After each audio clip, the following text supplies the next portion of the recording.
So tonight I am going to be talking again about preparing for death, and I'm going to be following Andrew Holecek's book mostly tonight.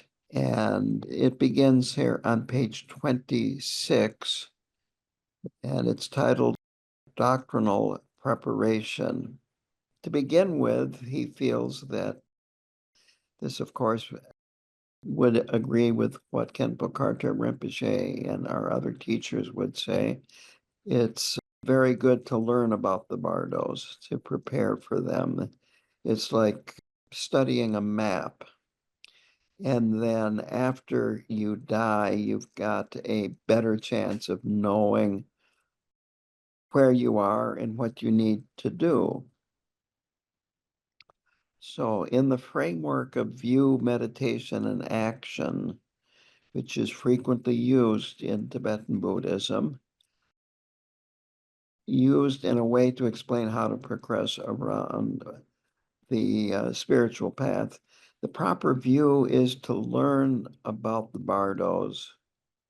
This is the proper view, not studying other things and ignoring the bardos. Now, it doesn't mean that other things aren't important, but in terms of preparing for death, proper view is definitely to become familiar with the teachings about the bardos. And then meditation that prepare you for death are important. We've already talked about shamatha and vipassana. There are some others here that we're going to go into. And then the third is action. And you could say that this is confidence, developing confidence in what we know, how we meditate.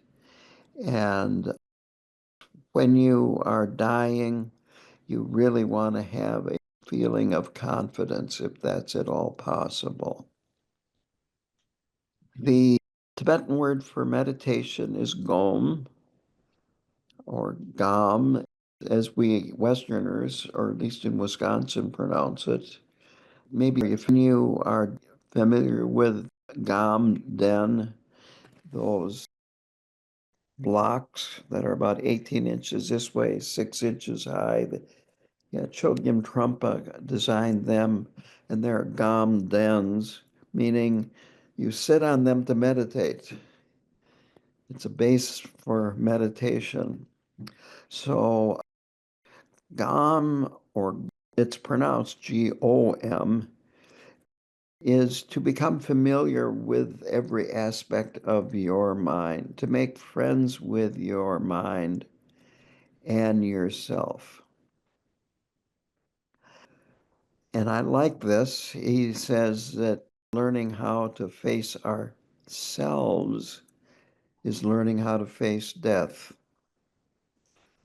Sometimes it's difficult to face ourselves, to see ourselves with not only the wonderful possibility that we have the Buddha nature and so forth, but also that we have warts and we have done things and have habitual patterns that we sometimes like to gloss over and not deal with.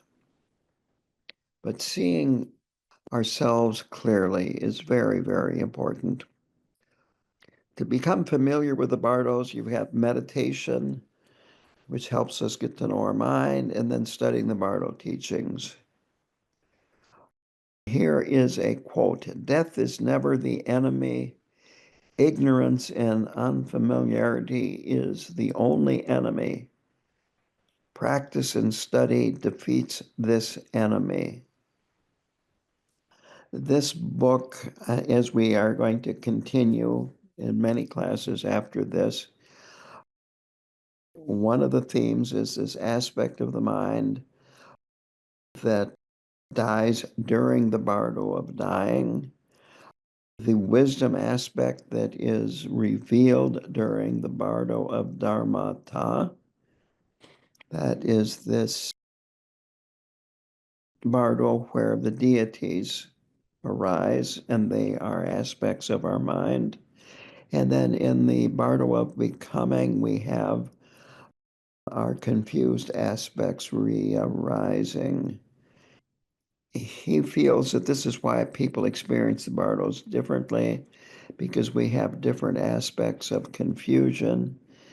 And he doesn't talk about this at this point. Later on, he talks about this. And that is when the deities appear, the question is, do they appear the same for Westerners as they do for Tibetans? Or is there a cultural aspect of these deities? So he says to avoid establishing territory, be flexible, be open. I just had an idea.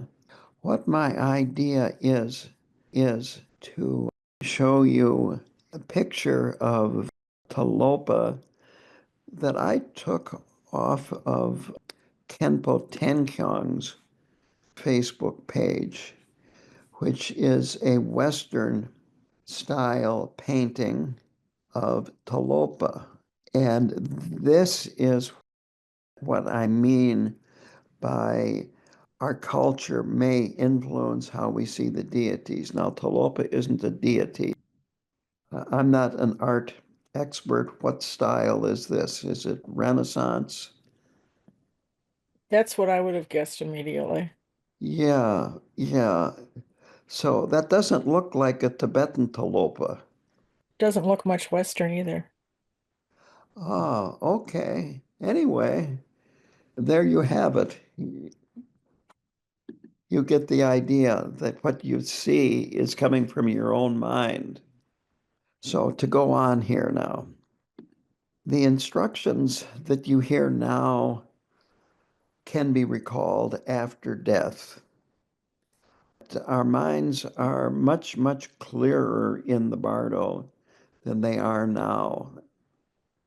That's both a plus and a negative because things are so much more intense because our minds are so much clearer. But because of this clarity, we can recall things easier than we can now. And having positive habits are very helpful in the Bardo. So here's a quote by Trangu Rinpoche. Bardo instructions are particularly helpful to you at the time when you are in the most danger and are undergoing the most stress and terror. In other words, when you need them the most. So at this point in the Bardo, you have no body, it's your mind. And this is one reason why it's so powerful. It's freed from your physical constraints. So fear is an element that comes up here because when we are in unknown and unfamiliar situations, fear can come up. And a painful familiar frequently can be better than an unfamiliar that isn't necessarily painful, but there's so much fear involved there.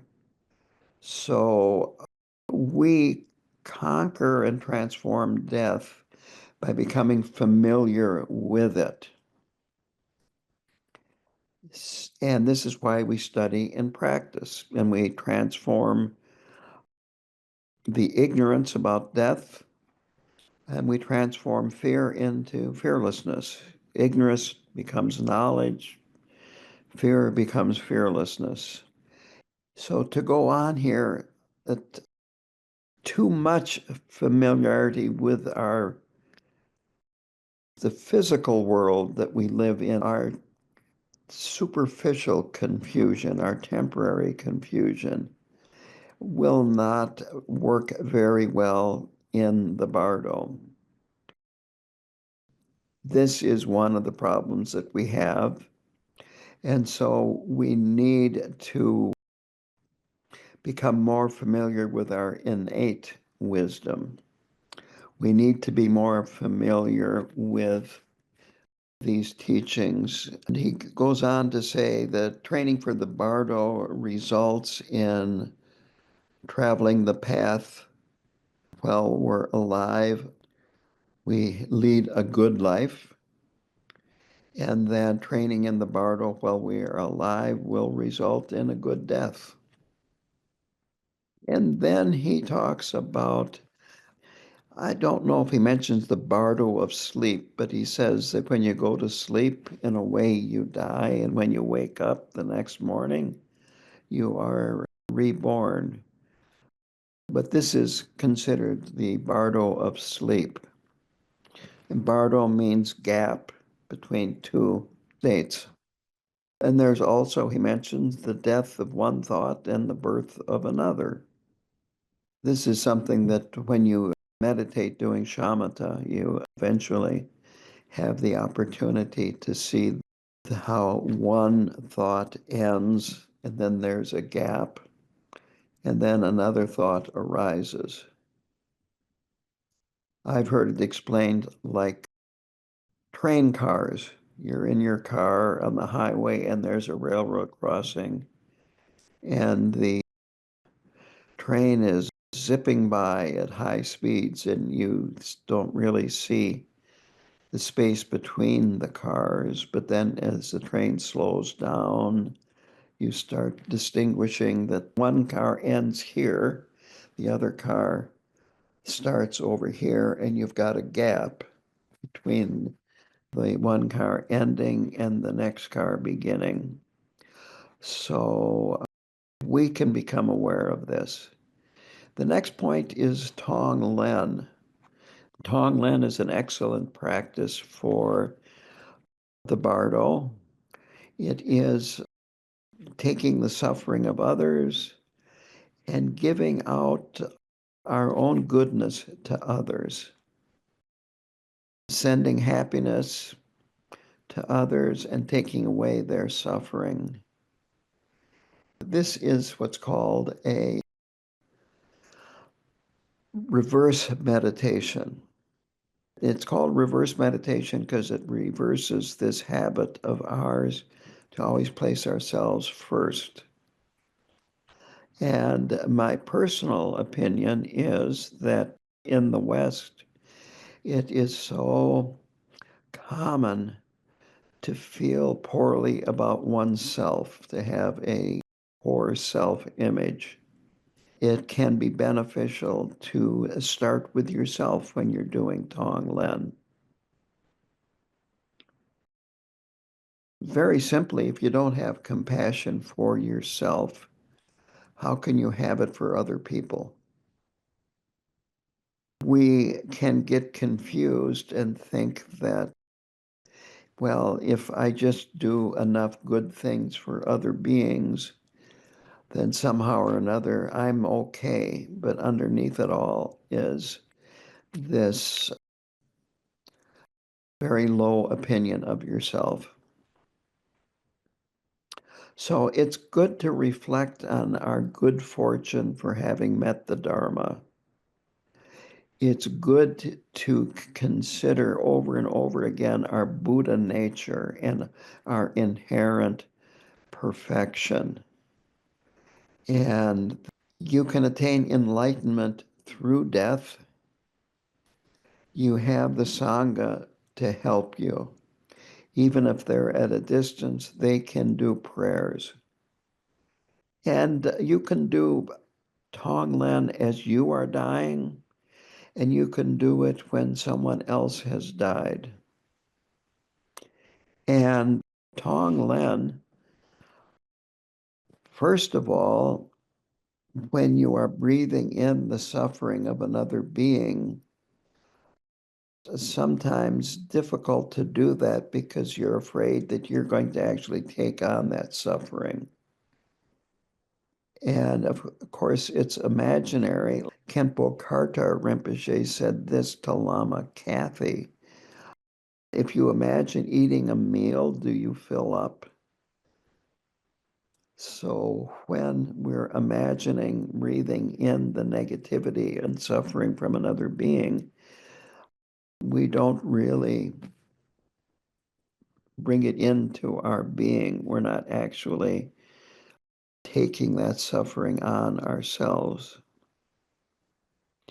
Unless, of course, you're a realized being. And if you are, then it's no problem. He says that it's good to think big and include others. The more, the better. And if you are just focusing on yourself all the time, you're going to find you have nothing but problems.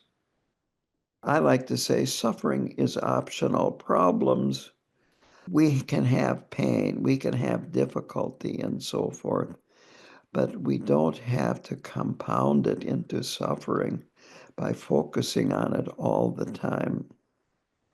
Here's a quote by Shantideva. If you want to be miserable, think only of yourself. If you want to be happy, think only of others.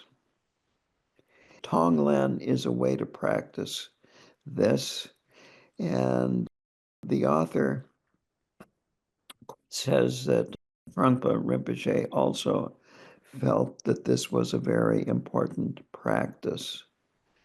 Maybe I should explain it just a little bit more here before I go on. With Tonglen, you would visualize the being that is suffering in front of you, and then as you inhale, you imagine that you are taking their suffering out of them. It's in the form of black, hot, thick smoke. It goes into your lungs and disappears. And when you exhale, you are giving that person, you might say, the remedy or the antidote for that suffering. If that person is full of anger, you would visualize and think that you are taking this anger out of them and you are giving them patience, your patience. You are giving them your mental stability. If they're sick, give them your health. If they're having problems with money, take that and give them your wealth. So this can work very powerfully with attachment and aversion. We generally are wanting to have pleasure for ourselves and get as far away from things that we have an aversion for. And this just reverses that. And that's why it's a reverse meditation. I think this is a good place to tell a story that Rinpoche said, Khenpo Karthar Rinpoche. And it was, of course, it happened in Old Tibet. I'm not sure what the time frame was, but a Tibetan nomad came to the monastery and asked the abbot there for help because his herd of yaks had a disease of the stomach going through them. And the way Rinpoche described it, it reminds me of what dairy farmers here talk about scours. It's basically diarrhea. They have complex digestive systems and they get diseased organisms growing in there and they get diarrhea and it can be fatal. So this nomad was very concerned and he asked the abbot to pray and help. Well, the abbot followed the nomad to his herd and he had an attendant with him and they built a fire there and the abbot sat on the ground and didn't do much of anything. Every once in a while, he'd throw another piece of firewood in the fire. Then he got up and went back with his attendant. The next day, the nomad came and said the herd is cured. And he was very, very happy. Later on, the attendant said, "What were you doing?" And he said, "Well, I was doing Tonglen. I did have a little bit of diarrhea this morning when I got up. If you're a bodhisattva, no problem. But since we're not really at that level, no problem." To go on now is more reverse meditations. And these are transforming obstacles into opportunities, that they help again prepare us for death. And I like this. It's like turning stumbling blocks into stepping stones. Or one of my favorite phrases, of course, is the manure of our experience, that these allow us to grow because they're fertilizer for spiritual growth. And these reverse meditations bring life's difficulties to the path. And they're all done in the context of a shamatha meditation.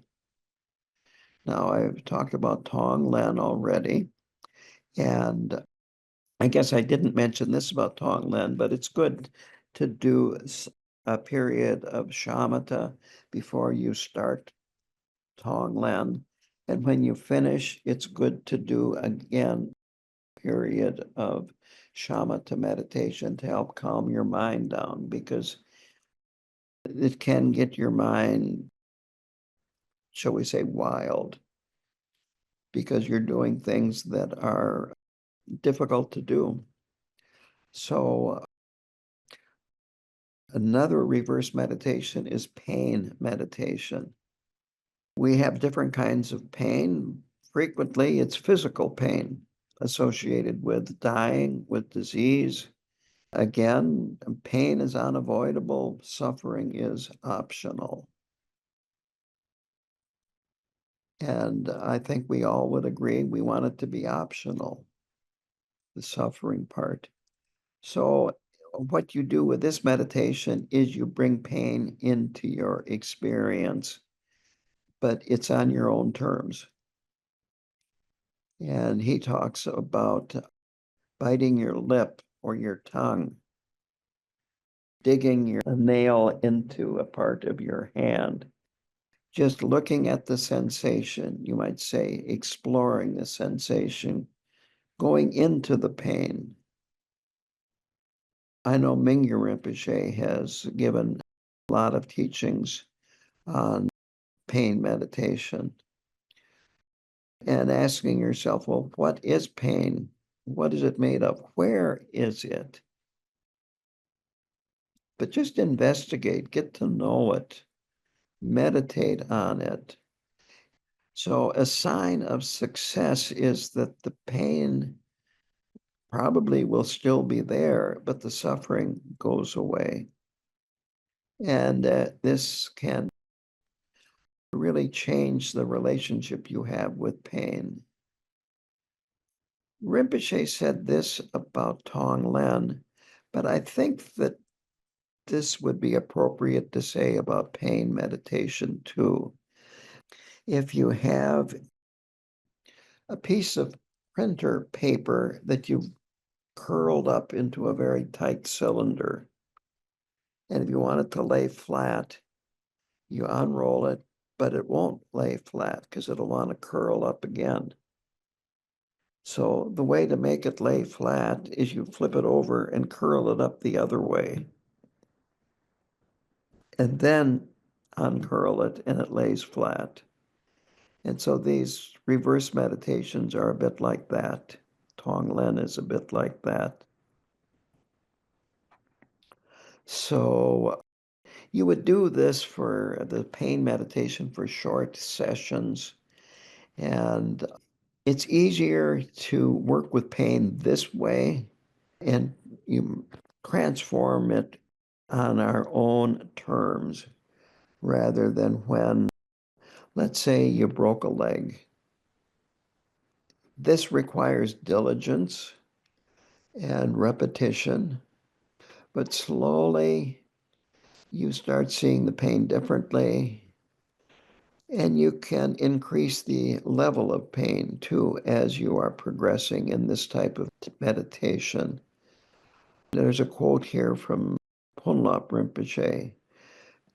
When the actual moment of death arrives, we will be able to look at that pain and transform it. Now, the next reverse meditation is wild mind meditation. And this one is you start with shamatha meditation, like I explained with Tonglen.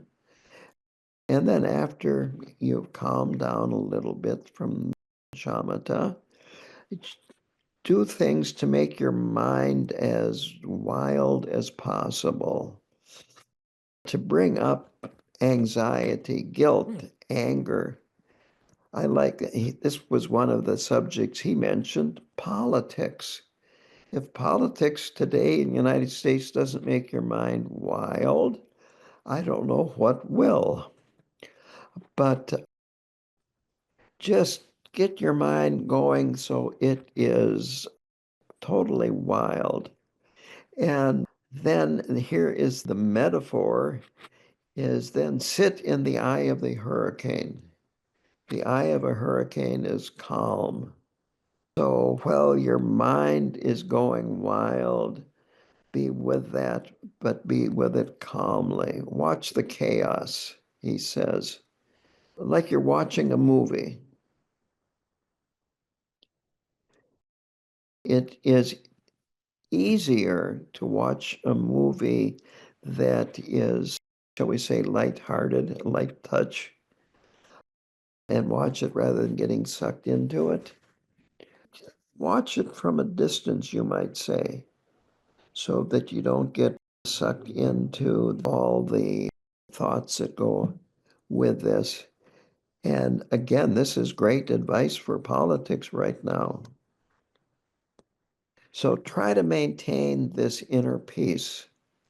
There's a Zen saying that he doesn't mention, but I like, and it's called hasten slowly. In other words, don't put unrealistic expectations on how quickly you can progress in these types of reverse meditation. And that frequent short sessions are better than long sessions that are done once in a while. This is good advice for any Dharma practice. So repetition is excellent here with any of these reverse meditations. The next one is loud room meditation. And so here you put yourself in a loud and overly stimulating environment. And then again, work with staying centered, peaceful, not getting overwhelmed by what's going on around you.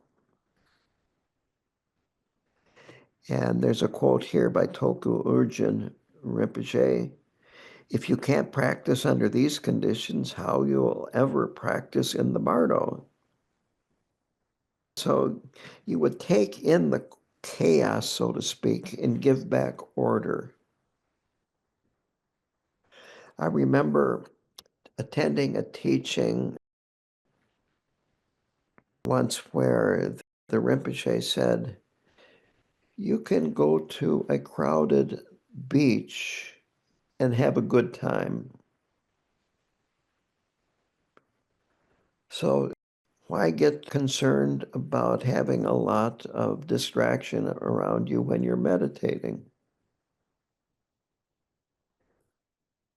And what came to my mind with that was I did a program at the Chicago Shambhala Center. It was located on Clark Street, which is a main thoroughfare.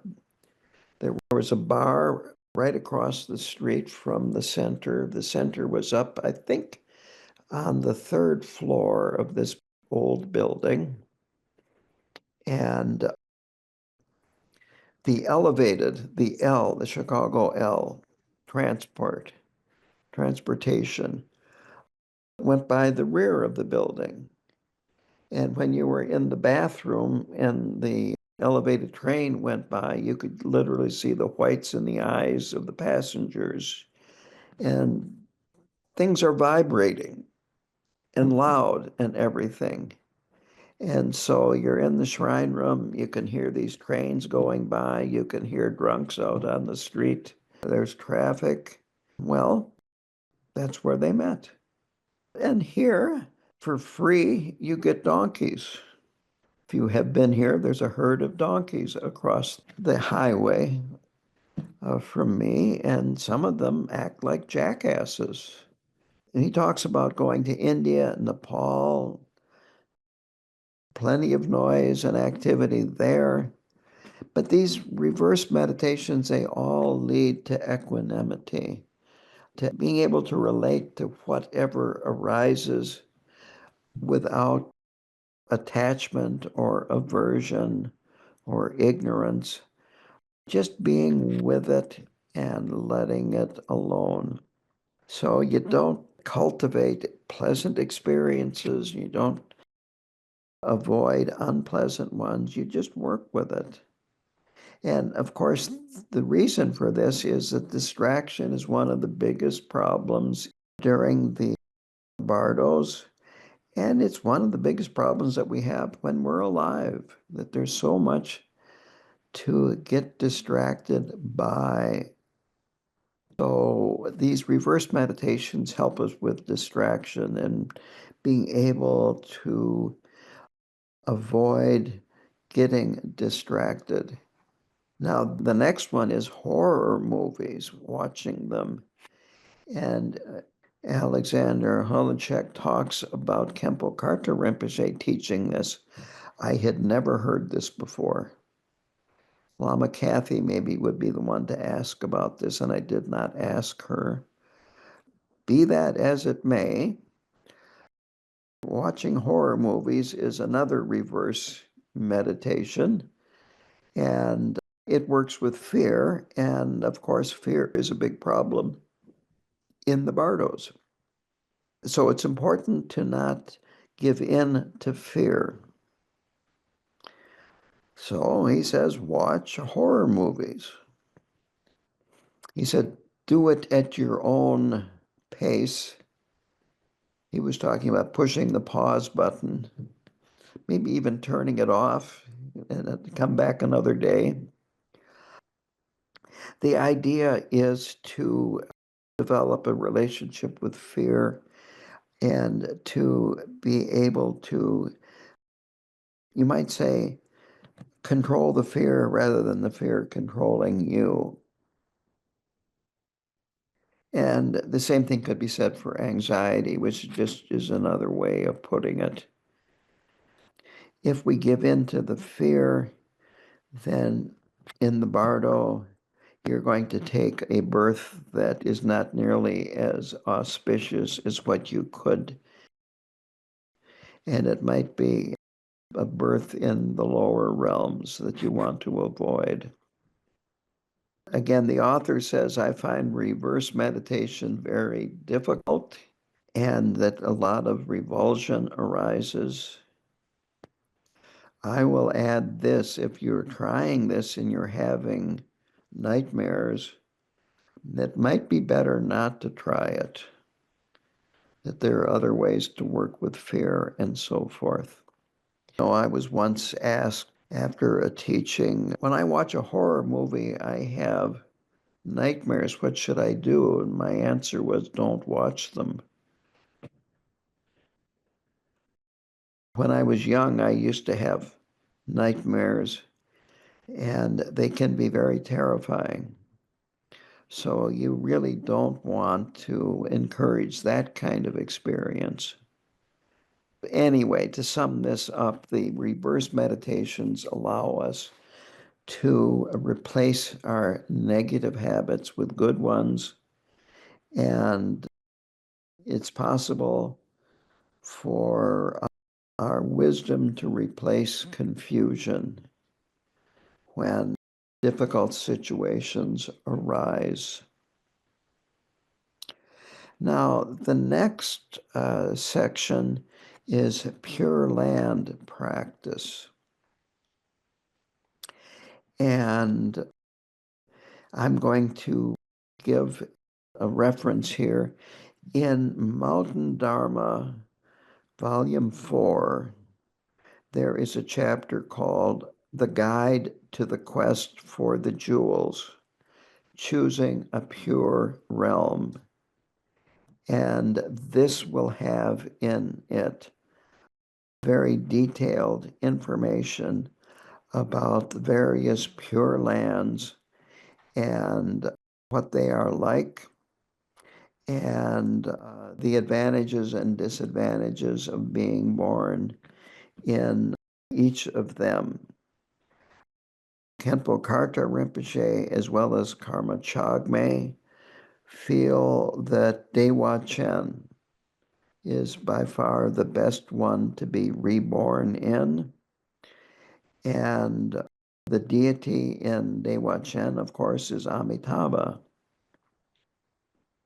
Sukhavati is or Sukhavati, I'm not sure which is the pronunciation that is proper, but that's the Sanskrit name for it. Dewa Chen means the land of great bliss.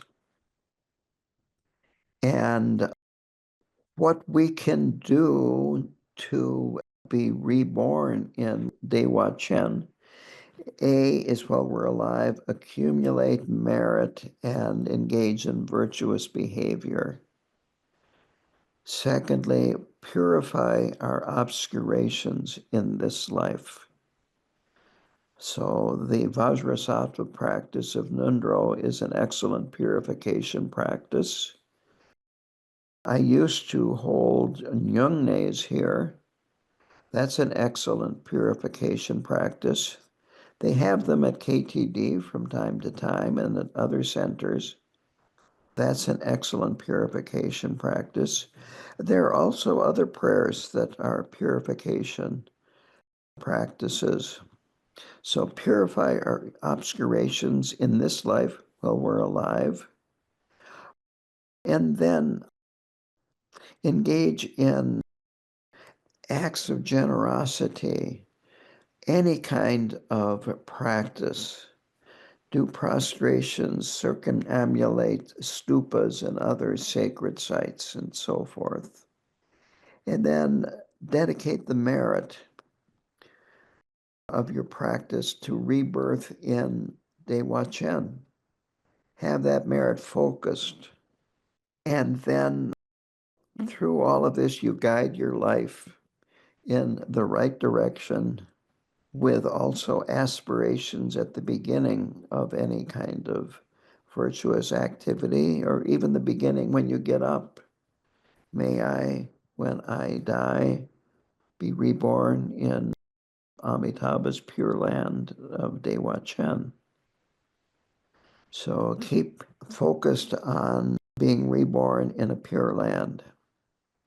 And the reason why Rinpoche talks about this and teaches about this in Karma Chagme also is that while it would be wonderful if we could attain enlightenment in the Bardo by recognizing the deities, recognizing our mind when it arises, and so forth, for us ordinary beings, it's easier and more likely that we will be able to be reborn in Dewa Chen than it is for us to recognize our own mind as the deities that we're experiencing in the Bardo of Dharmata.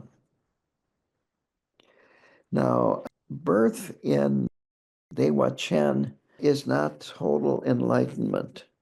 However, you've escaped samsara. You will never fall back into samsara.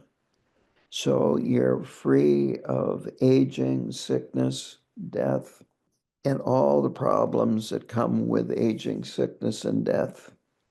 It is said that you are born on a lotus. So you don't have an ordinary birth. You're born on a lotus. And then you will progress rapidly on the path in the Pure Land because teachings are always being given. And everybody there is free of samsara, and you have this mandala with Amitabha in the middle and all kinds of bodhisattvas and enlightened beings. Rinpoche talks about how if you want to make offerings, they will appear to you and then you make them, and that you're spending a lot of time making offerings and praises to Amitabha and his retinue of bodhisattvas. And as you progress, you will develop various super mundane abilities, supercognition. You'll develop the ability to emanate back into samsara and help others. It's like going to graduate school instead of staying back in kindergarten. That's a direct quote. Yeah, who wants to be in kindergarten for countless lifetimes? So birth in a Pure Land is your last rebirth before you attain enlightenment. Again, it might be that it will take time to attain enlightenment, but you have no choice at this point. You will attain enlightenment. It's too late to back out. So to be reborn there, we need faith, devotion, and merit.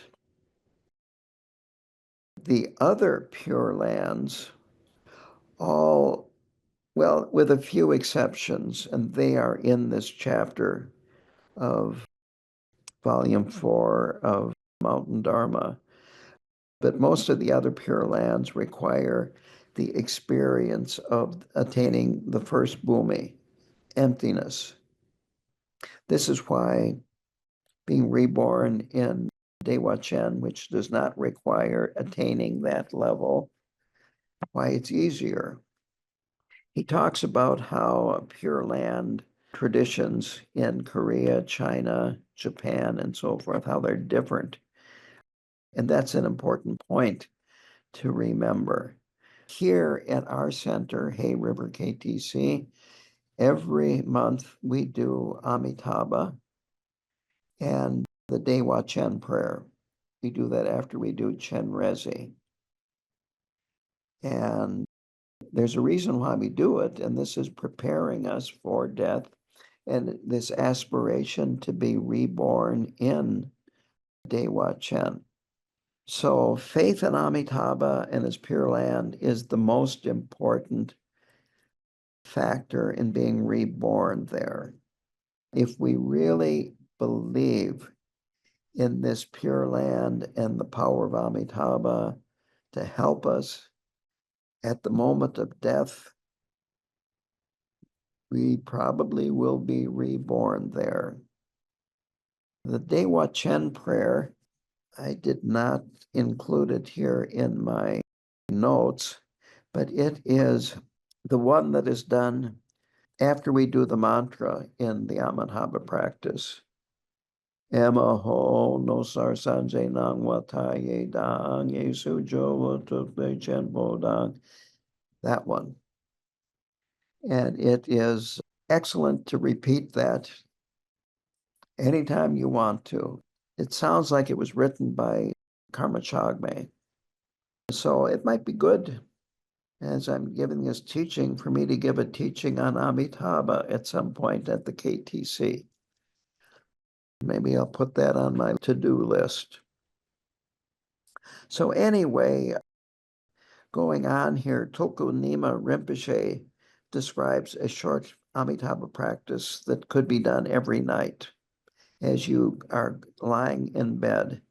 And that is to visualize Amitabha on top of your head, recite his mantra, Om Ami Dewa Hri, 3 times, and then dissolve the visualization into your heart.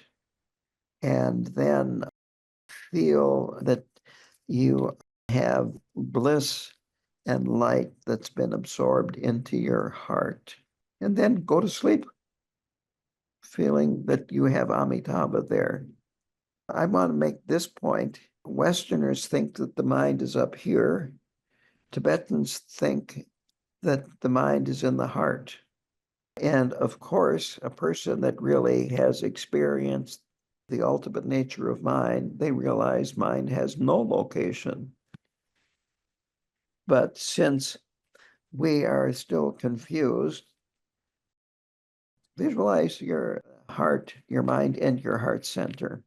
Then he goes on to talk about sacred outlook.